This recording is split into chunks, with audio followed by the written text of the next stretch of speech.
Good morning, everybody. Today I'm going to be communicating with you about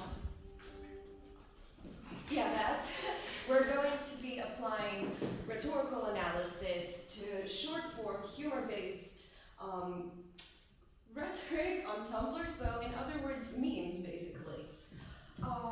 Before I start, I'm going to proceed with a few disclaimers because my project might have some slightly controversial content in it. So first and foremost, some of the communications that we will be analyzing will contain profanity and obscenity because whether we like it or not, that is a part of discourse, current discourse. When people are allowed to speak freely, they will pepper in that sort of thing. And secondly, while my own personal politics have not informed my research, except to the extent that I consider profanity and argot valuable topics of discussion and analysis within linguistics, Tumblr has been profiled as a fairly left-leaning liberal site. So some of the discourse that we will see when I give examples will contain hot-button, hotly debated issues such as queer issues, transgenderism, that sort of thing. So without further ado, let's proceed. And we'll have to give a bit of context. You know this. We've all lived this. So during the pandemic, when TikTok rose to instant overnight success, almost every social media platform tried to replicate this success. Instagram launched Reels that very same year, 2020. YouTube launched YouTube Shorts the very next year. And by 2024, both Instagram Reels and YouTube Shorts had insane success, as you can see here. However, on Tumblr, when they tried to implement Tumblr Live, it was discontinued by 2024 because it was so unpopular. Nobody was using it. So why is that? What makes Tumblr so different? Well, the statistics that I've presented so far show that Tumblr's environment, as well as its user interface, its user base, are very different from more popular social media such as Instagram and YouTube. Tumblr is also a less popular social media platform, as you can see, much smaller amount of users than the other ones I've talked about. It's more similar to Twitter. Well, it used to be Twitter, now it's X, because the focus is on text-based content, and so the memes on there are also more text-based. The main difference between X and Tumblr, though, is the limit of how many characters you can include in a post. On Tumblr, you can have extremely long posts, whereas on X, it's still very short-form content. However, Tumblr's unique features, so you have more long-form content there, and the algorithm, unlike most social media, is optional. You can straight up turn it off. You are expected to tailor your own blogging experience by following people who post content that you enjoy and blocking people whose content you cannot enjoy. Tumblr's block feature is incredibly generous. You can block not only people, but also tags, and even certain words. If a post contains certain words, you can block that word, and no post of that word will show up. And as I mentioned before, as early as 2014, Tumblr's user base has been profiled as more liberal, more inclined to social justice, interested in activism, that sort of thing. However, despite its use of long-form content, its preference for long-form content, short-form content and its popularity has still influenced Tumblr and its user base. Memes convey meaning in a humorous and pithy manner. You are going to find them on every single social media. And on Tumblr, since we are so interested in social justice and activism, they're often used to communicate or counteract ideas about social justice and activism. And this action, this communicating or counteracting ideas related to social issues, is referred to as discourse. Here we have a definition of discourse from Merriam-Webster. I'm most interested in number 2, a formal and orderly and usually extended expression of thought on a subject. So it can be asynchronous. If I post something and 3 hours later somebody replies with another post, or reblogs as they're referred to on Tumblr, that is discourse. A mode of organizing knowledge, ideas, or experience that is rooted in language and its concrete contexts. Here's another definition from Cambridge Dictionary, discussion or debate. And you can see that in the Cambridge Dictionary example, it actually refers to social media as a place where discourse happens. So on Tumblr, the term discourse is used somewhat pejoratively because many users feel that it is immature or irrelevant or chronically online. Here you have some examples. Some people refer to it as the floating iceberg. In other words, you see a floating iceberg of discourse. You don't know what the hell it's about. You just know that you want to stay away. You do not want to be involved with whatever is going on there. Let's discuss Richard Dawkins' memetic theory. So Richard Dawkins actually coined the term meme in his publication, The Selfish Gene. It's a portmanteau of mimesis and gene. It refers to any human cultural transmission, an idea. Now, it should be mentioned that this analogy to the biological notion of a gene has been criticized because some scholars believe that it is too biological and it minimizes the input of individual people and their creativity in cultural transmission. However, there is a similarity between genes and memes in that they both propagate gradually from individual to society, reproduce via copying and imitation, and are diffused through competition and selection. Now, to define the internet meme, there actually has been quite some research on the internet meme. You can see here different definitions that I found encompass all kinds of online objects that are mixed and remixed. So they don't stay the same. Not everyone is posting the exact same picture or the exact same text, but they take what they see and they add their own input to it. They copy, imitate, propagate.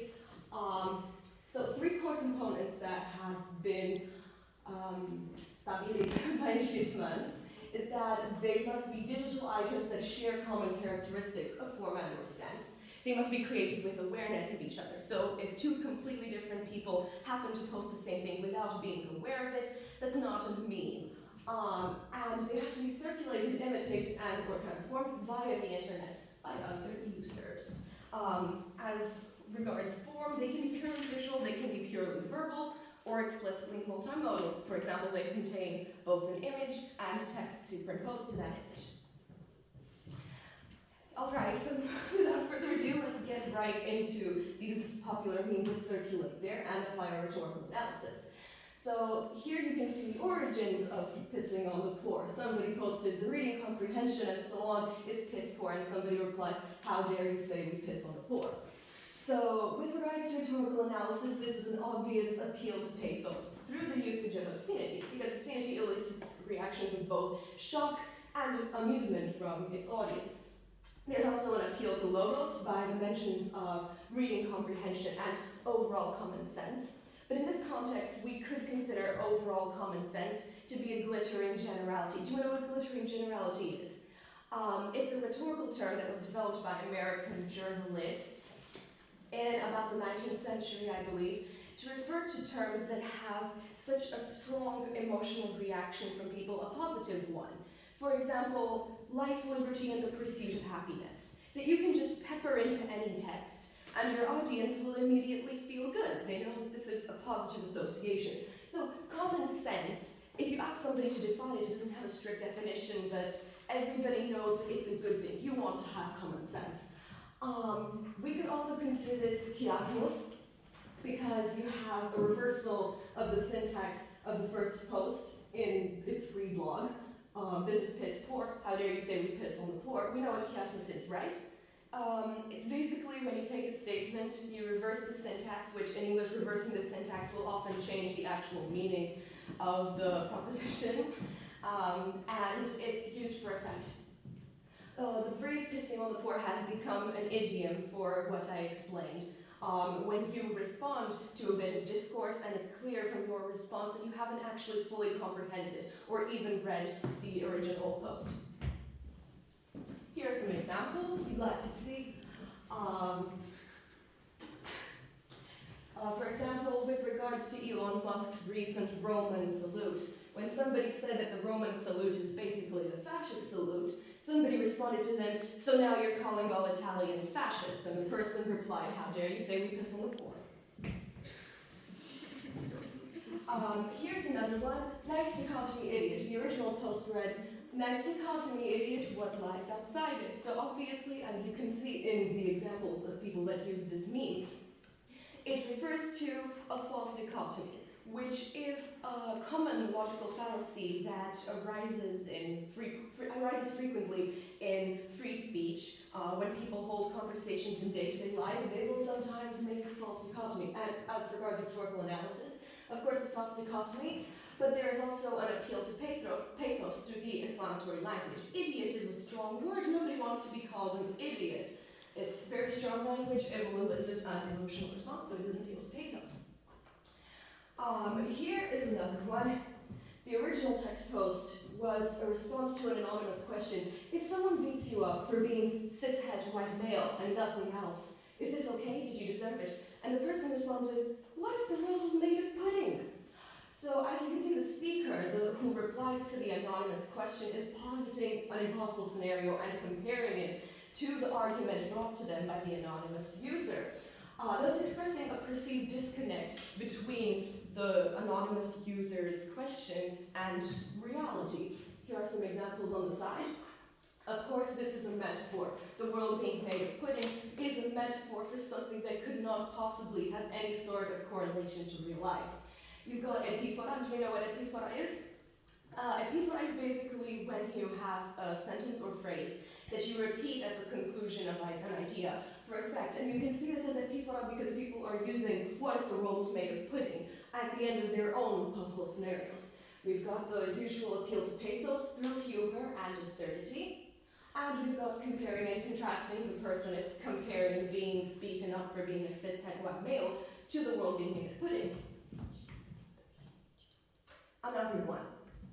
So the origins of the young witch in the Alps was this user, who I believe is a game developer herself, saying that she really appreciated Disco Elysium's vast possibility space and incredible writing. But she didn't like that it's another gritty detective story, and she didn't like playing as a generic middle-aged white man.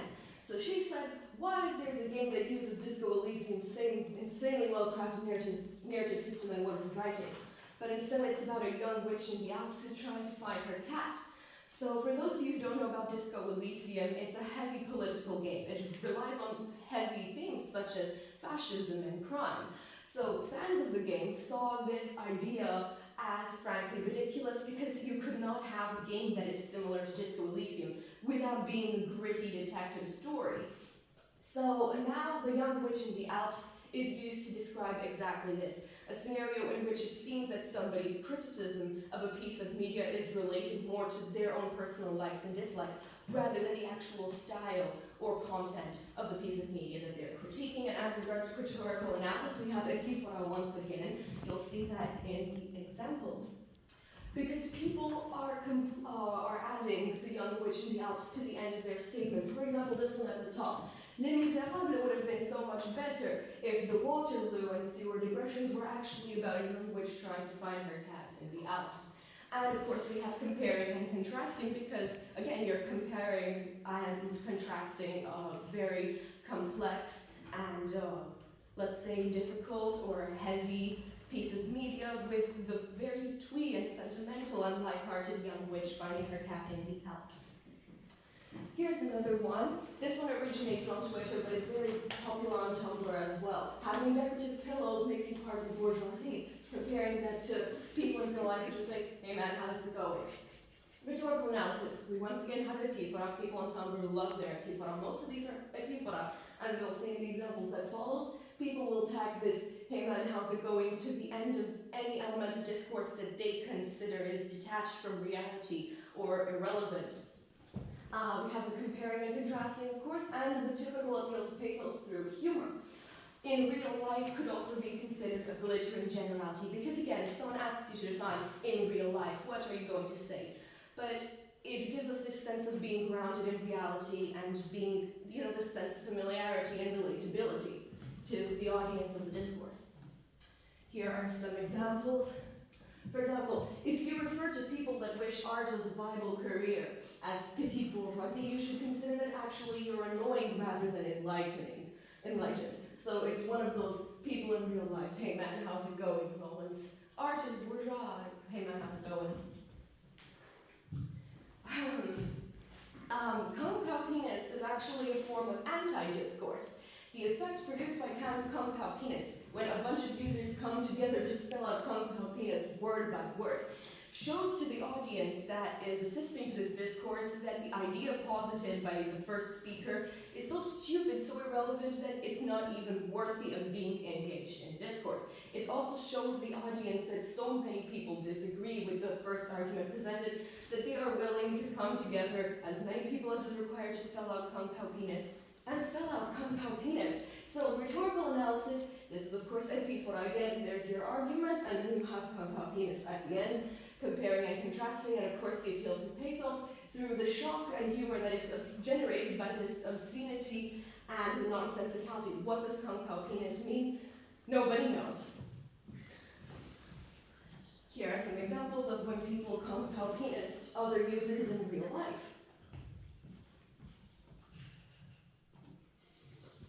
This is another one that had its origins on Twitter but spread to Tumblr and became very popular. Ah, what a wicked and ironic comment, bro. Now try saying something true and beautiful. You got your usual epiphora and appeal to pathos. You got your comparing and contrasting, you're comparing the wicked and ironic comment to an ideal comment that would be true and beautiful. True and beautiful could also be classified as a glittery generality now that it has become a meme that pervades online discourse. Yeah, I mentioned appeal to pathos. Here you have some examples of people adding, now say something beautiful and true to their arguments to strengthen them or to counteract arguments they've heard somewhere else.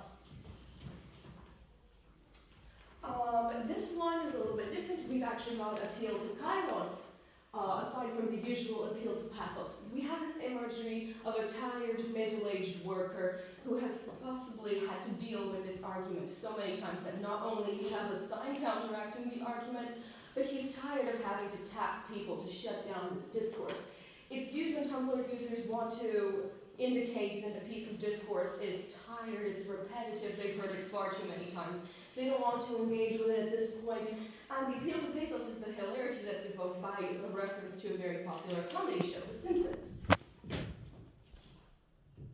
The Destiel confession. So if you're on Tumblr, you will know all about this. I hear some giggles. Some people know, but for the rest of you, let me introduce you to its origins. So on November 5th, 2020, the final episode of Supernatural aired. And if you're on Tumblr, Supernatural is huge. There was an era where people lived, breathed, and ate Supernatural. These two characters, I believe their names are Castiel and Dean. They were shipped for a very long time by the fandom. That means people imagined them taking part in a romantic relationship together. And in this finale episode, this one, Castiel had a love confession to Dean, so confirming that the ship was now canon. They were actually in a romantic relationship. But then Castiel is sent to hell immediately after admitting his gay love. So that was extremely funny to the entire fandom. It became a gigantic meme.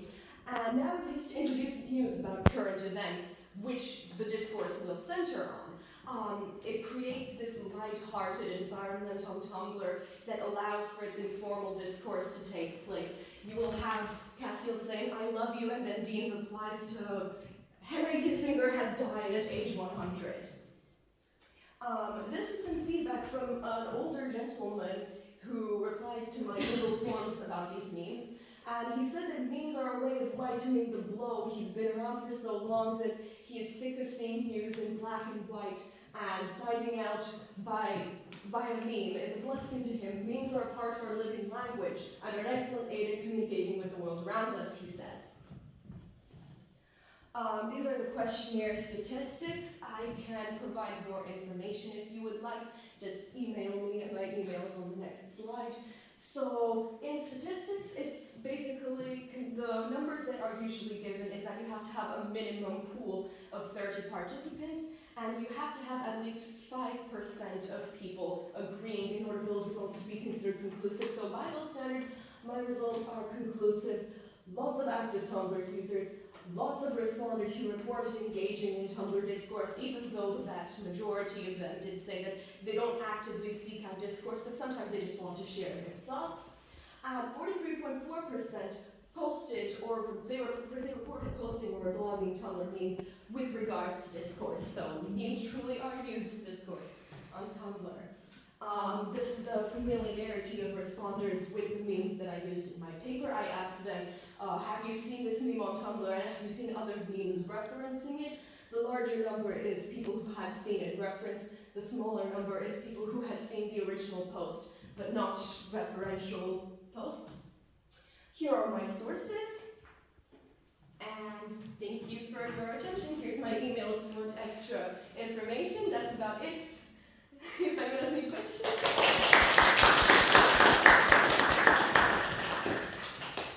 Thank you so much, Ivana. This was beyond rich and insightful. Any questions? Yeah. How did you come to this idea of creating this project? This is a project with Tumblr. Yes, I am on Tumblr a lot. And as I mentioned before, I believe that both argot and profanity are very valuable areas of language, and they deserve to be studied through the lens of applied linguistics and rhetoric, which I always really wanted to do that. And when I talked about it to Professor Daniel, he said, that's so interesting, go for it. So, any other questions? Yeah? Since the project was about memes, how serious was the research? How serious was the research? Well, my sources were listed up there. I consulted quite a few scholarly articles. I also used a Google Forms questionnaire in order to find out if my data was actually reliable, if people actually use these memes, if they recognize them, and if they use them with regards to discourse. Again, I consider profanity and argot very important in linguistics, so even though it's a lighthearted topic, I did my absolute best to give the research the seriousness it deserves. Anyone else? Do you have a favorite meme? Do I have a favorite meme? Well, at the point, I'm quite partial to the young witch in the Alps. I think it's absolutely hilarious. I also have one, vaguely related. So, this is one of the few times in my academic life I've seen discussions on memes. Do you feel like there is a space that could rightly be filled with meme studies of some sort? And if so, at what level of study? Well, yes, because as I mentioned in my presentation, not only are there already studies related to memes, there were enough that I could find at least three scholarly references to include in my presentation. And some of them were quite old. One of them was from 2012, and I think as the internet continues to become a bigger and bigger part of our lives, more and more people are going to study this, because meme history and internet culture is only going to become more and more rich the longer it is around. Thank you. If that's all, then. Okay. This.